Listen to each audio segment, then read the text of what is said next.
Hoy hablo al periodismo en las universidades de España.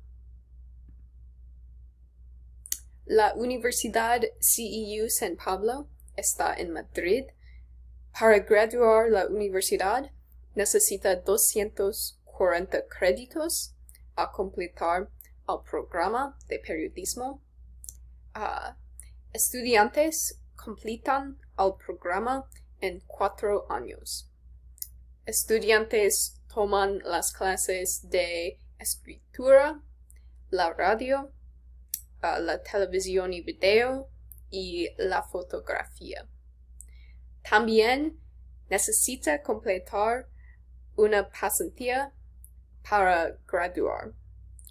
Las notas están en una escala a 1 a 10.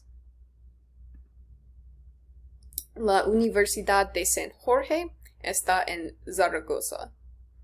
Para graduar la universidad necesita 240 créditos a completar el programa de periodismo. Estudiantes completan el programa en 4 años. Estudiantes toman las clases de inglés, economía, ética y historia de periodismo. No necesita completar una pasantía para graduar la universidad. La universidad tiene un acuerdo con los periodistas para trabajar por los estudiantes. También las notas están en una escala a 1 a 10. La Universidad UIC Barcelona está en Barcelona.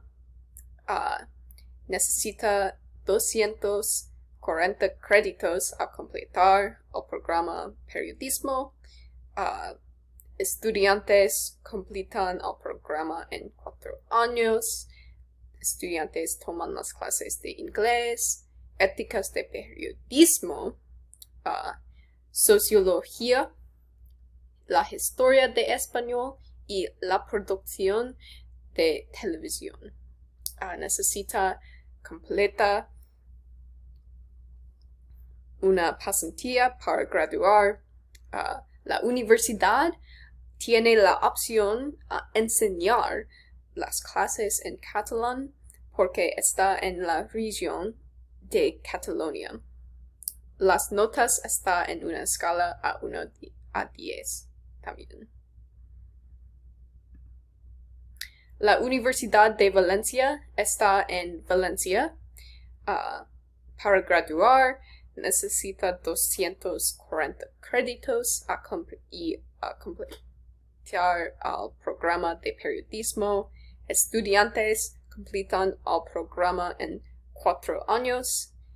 Estudiantes toman las clases de periodismo de deportes, geografía, fotografía de periodismo y las matemáticas para los periodismos. Necesita completar una pasantía para graduar.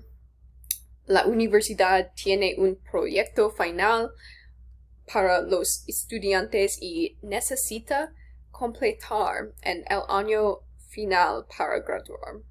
También las notas están en una escala a 1 a 10. Recapitular, la mayoría de universidades corrige en una escala a 1 a 10. Y en España, estudiantes necesitan 5 puntos para sus clases. También los estudiantes necesitan 240 créditos para graduar. La mayoría de universidades tienen que completar una pasantía para graduar. Común clases incluyen inglés, ética, la televisión y radio, fotografía, y las universidades tienen muchas oportunidades por los estudiantes.